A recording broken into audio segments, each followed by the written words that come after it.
Bismillahirrahmanirrahim. Assalamualaikum warahmatullahi wabarakatuh. Halo anak-anak ibu, siswa-siswi kelas 9.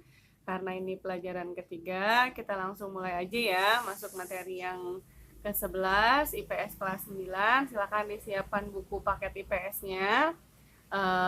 Kita masih melanjutkan tentang bab 2, tentang perubahan sosial dan globalisasi. Disiapin bukunya ya, kita mulai. Namun sebelum kita mulai, kita bismillah sama-sama ya. Bismillahirrohmanirrohim. Pada pertemuan kali ini Ibu akan menjelaskan tentang faktor pendorong. Bentar. Ibu akan menjelaskan tentang faktor pendorong dan faktor penghambat dari perubahan sosial. Ada yang namanya faktor pendorong dan ada yang namanya faktor penghambat. Faktor pendorong artinya faktor segala sesuatu yang mendorong terjadinya perubahan sosial. Jadi yang mendukung sehingga bisa terjadi perubahan sosial. Nah, ada beberapa hal yang menyebabkan terjadinya perubahan sosial. Faktor pendorongnya yang pertama adalah sistem lapisan sosial yang terbuka. Dalam masyarakat itu ada kelas-kelas sosial namanya. Kelas sosial itu adalah penggolongan masyarakat berdasarkan status yang dimilikinya. Misalnya ada orang yang berekonomi tinggi, kategori orang kaya, berarti kelas sosialnya tinggi.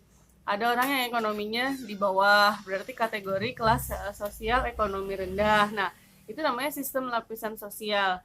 Kalau dalam perubahan sosial, sistem lapisan sosial itu terbuka, artinya orang yang berada di kasta bawah atau berada di lapisan terbawah bisa saja pindah ke lapisan yang ke atas atau sebaliknya, ya. Bersifat bebas dan tidak membeda-bedakan status sosial. Nah, yang mendorong terjadinya perubahan adalah karena adanya lapisan sosial yang terbuka tadi, sehingga tidak membeda-bedakan kasta seseorang. Beda dalam sistem pembagian kasta. Kalau dalam sistem pembagian kasta atau di daerah-daerah negara-negara yang menggunakan sistem kasta, maka orang yang berada di kasta bawah tidak bisa pindah ke atas dan sebaliknya. Tapi di lapisan sosial yang terbuka itu sah-sah aja, artinya bisa aja, ya, sehingga mudah dicapainya atau gampang ketika kita akan melakukan perubahan sosial. Yang kedua adalah penduduk yang heterogen. Heterogen itu artinya bermacam-macam, terdiri dari suku, ras, agama, dan budaya yang berbeda di setiap tempat. Semakin banyak ragam masyarakatnya, maka akan semakin banyak macam-macam yang kita terima. Artinya gini, semakin banyak jumlah penduduk di satu tempat, maka akan semakin banyak perbedaan yang dimiliki. Semakin banyak perbedaannya, maka akan semakin memacu orang lain untuk melakukan perubahan mengikuti perubahan yang terjadi di daerah sekitarnya. Yang ketiga, toleransi terhadap hal baru, yaitu sikap menerima budaya baru yang bersifat mendorong kemajuan dan hal-hal yang efektif, efisien, dan positif. Artinya gini, kita nerima perilaku yang baru yang dapat memberikan kemajuan bagi diri kita. Yang keempat, sikap menghargai hasil karya seseorang. Jadi menjadikan prestasi orang lain sebagai motivasi untuk memperbaiki diri lagi. Jadi ketika melihat orang lain berprestasi, kita juga terpacu atau terdorong untuk ikut berprestasi. Yang kelima, sistem pendidikan formal yang maju. Pendidikan formal itu berarti melalui lembaga pendidikan, misalnya sekolah, perguruan tinggi gitu ya. Nah, di sini semakin tinggi tingkat pendidikan seseorang, maka akan semakin mudah dalam melakukan perubahan, udah pasti. Seperti tadi, lapisan sosial. Orang yang berpendidikan tinggi akan lebih dihargai di masyarakat daripada orang yang berpendidikan di bawah. Ya. Nah, kemudian dalam bidang pekerjaan, orang yang berpendidikan tinggi akan lebih mudah mendapatkan pekerjaan daripada yang pendidikannya di bawah. Makanya pendidikan formal yang maju di suatu daerah akan mendorong pekerjaan dan kehidupan yang lebih baik bagi masyarakat di daerah tersebut. Kemudian faktor selanjutnya adalah orientasi pada masa depan, artinya memikirkan masa depan. Jadi karena memiliki cita-cita dan tujuan di masa depan, sehingga mendorong dirinya untuk merubah diri menjadi lebih baik. Yang selanjutnya adalah kontak dengan budaya lain. Ini sama seperti tadi, menerima unsur dari budaya orang lain. Nah, Sikap pendorong pada tahap ini adalah seseorang yang mau berubah, melihat keadaan dan kondisi orang lain atau budaya lain. Misalnya dengan melihat budaya jujur dari negara Jepang. Misalnya habis jalan-jalan nih dari Jepang gitu ya, terus tertarik dengan budaya kejujuran yang ada di negara Jepang. Atau budaya kerja keras seperti di negara Singapura. Yang terakhir adalah ketidakpuasan masyarakat terhadap bidang lain. Misalnya ketidakpuasan terhadap keputusan pemerintah. Nah, akhirnya kan karena nggak setuju, akhirnya peraturan tersebut dirubah, ya. Kemudian yang selanjutnya adalah kalau tadi faktor pendorong, sekarang faktor penghambat. Faktor penghambat artinya segala sesuatu yang membuat gagalnya perubahan atau yang menghalangi terjadinya perubahan. Selain ada yang mendorong, ada juga yang menghalangi. Apa yang menghalangi? Yang pertama, sikap tradisional masyarakat. Sikap kolot atau kuno dan pola pikir seseorang yang tidak mau menerima teknologi dan kemajuannya. Kan masih ada ya sekarang, kayak misalnya orang tua kita deh yang nggak mau menggunakan handphone. Nah itu berarti perubahannya akan terhambat. Kenapa? Karena dia tidak mau menggunakan, karena masih memiliki rasa sikap tradisional yang tinggi, ya. Kemudian yang kedua, kurangnya komunikasi dengan masyarakat lain, tidak bergaul. Biasanya ini terjadi di daerah orang-orang yang diasingkan atau penduduk yang tinggal di daerah terpencil, sehingga sulit untuk komunikasi dengan orang lain. Yang ketiga, perkembangan ilmu pengetahuan yang terlambat.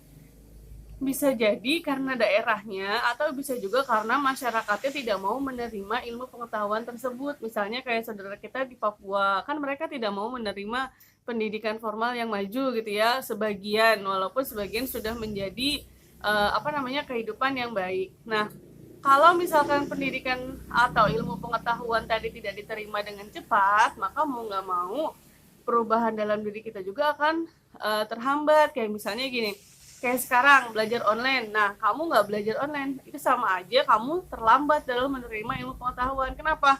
Karena nanti ketika masuk, perubahan itu sudah terjadi lagi gitu ya. Kalau kita nggak ngikutin, maka kita akan tertinggal dan tidak bisa mengikuti perubahan yang terjadi. Kemudian yang keempat, rasa takut terjadi kegoyahan pada integrasi kebudayaan. Jadi rasa khawatir akan lunturnya rasa solidaritas dan lunturnya nilai kebudayaan dasar. Setiap orang kan, setiap masyarakat punya nilai kebudayaan tersendiri. Ada budaya daerah Jawa, budaya Sunda masing-masing gitu ya. Nah, kalau kita maksain nilai kebudayaan, artinya menjunjung tinggi, merasa bahwa budaya kita yang paling baik dan solidaritas terhadap budaya tadi membuat membuat rasa persatuan yang besar gitu ya, sehingga tidak mau menerima unsur baru, maka dalam satu daerah tersebut tidak akan terjadi perubahan, ya. Yang selanjutnya adalah adat atau kebiasaan yang sudah mengakar. Kebiasaan, anggapan bahwa orang lain yang melakukan hal di luar dari kebiasaan atau berbeda dengan kelompoknya dianggap menyimpang. Jadi merasa bahwa ya kalau nggak kayak gini salah gitu ya. Ketika orang lain berbuat hal yang berbeda maka dianggap salah. Nah itu juga nggak boleh. Kenapa? Karena kadang-kadang ada hal baru yang harus dicoba dan efeknya lebih bagus supaya gampang terjadinya perubahan. Yang selanjutnya adalah hambatan yang bersifat ideologis. Ideologis itu artinya masyarakat yang cenderung tidak mau melakukan perubahan jika hal itu bertentangan dengan nilai, norma, dan kepercayaan agama yang dianutnya. Kalau ini berkaitan dengan keyakinan seseorang ya.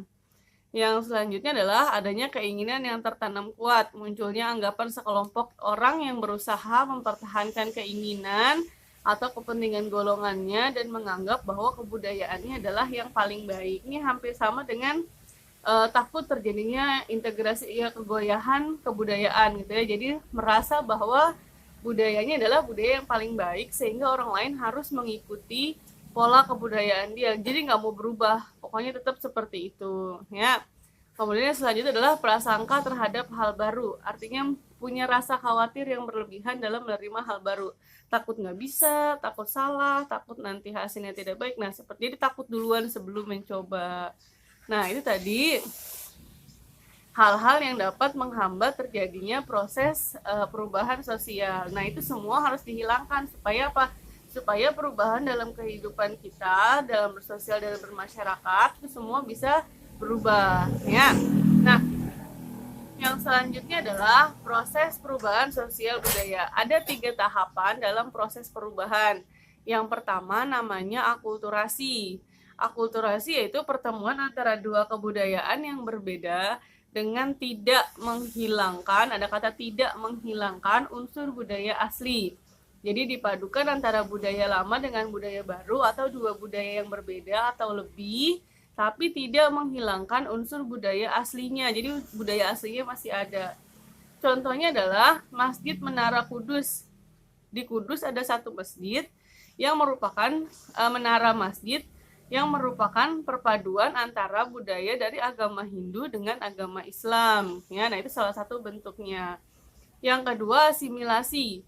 Asimilasi adalah proses peleburan dua kebudayaan atau lebih yang berbeda menjadi satu kebudayaan tunggal yang baru dan diakui menjadi milik bersama. Kalau akulturasi tidak menghilangkan budaya asli, kalau asimilasi dua-duanya dilebur jadi satu budaya baru. Ya, contohnya apa? Makanan lontong cap gomeh yang merupakan perpaduan antara budaya Indonesia dengan Tionghoa, gitu ya. Kan itu nama makanan gitu ya.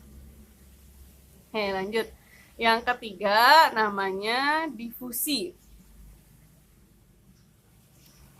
Difusi itu penyebaran unsur budaya baru yang mendatangkan banyak manfaat. Nah, ini biasa terjadi dalam lingkungan kita sehari-hari. Difusi dapat dilihat dari penyebaran agama Islam yang dibawa oleh pedagang dari Arab ke Indonesia. Ini salah satu bentuknya secara umum ya. Difusi dibagi menjadi dua. Pertama, difusi intramasyarakat, artinya terjadi dalam satu lingkungan masyarakat. Dan yang kedua, antar masyarakat, terjadi karena adanya penyebaran unsur budaya dari satu masyarakat ke masyarakat lain. Kalau difusi intramasyarakat, contohnya perubahan pemimpin daerah, kan yang berubah cuma daerahnya gitu ya. Artinya intra, hanya dalam masyarakat itu saja. Kalau antar, contohnya perubahan peraturan menggunakan kendaraan berplat ganjil genap di daerah Jakarta. Nah, kalau misalkan pas lagi orang daerah lain menggunakan kendaraan ganjil atau menggunakan kendaraan berplat ganjil, berarti hanya bisa ke Jakarta di hari tertentu. Jadi berpengaruh antar satu masyarakat dengan masyarakat yang lain. Nah, terakhir latihan soal yang harus dikerjakan. Ingat, jawabnya harus benar, nggak boleh asal jawab karena diperiksa jawabannya sama ibu. Kalau misalkan ada yang belum jelas dari video ini, jawabannya bisa dicari di buku paket IPS, dilihat di buku paketnya, dijawab yang benar. Ingat, ibu tidak mau copy paste dari Google. Selamat mengerjakan, mudah-mudahan materi yang disampaikan dapat dipahami. Ingat, bulan depan kita sudah melakukan ulangan akhir semester. Tetap semangat, di rumah aja. Terima kasih. Assalamualaikum warahmatullahi wabarakatuh.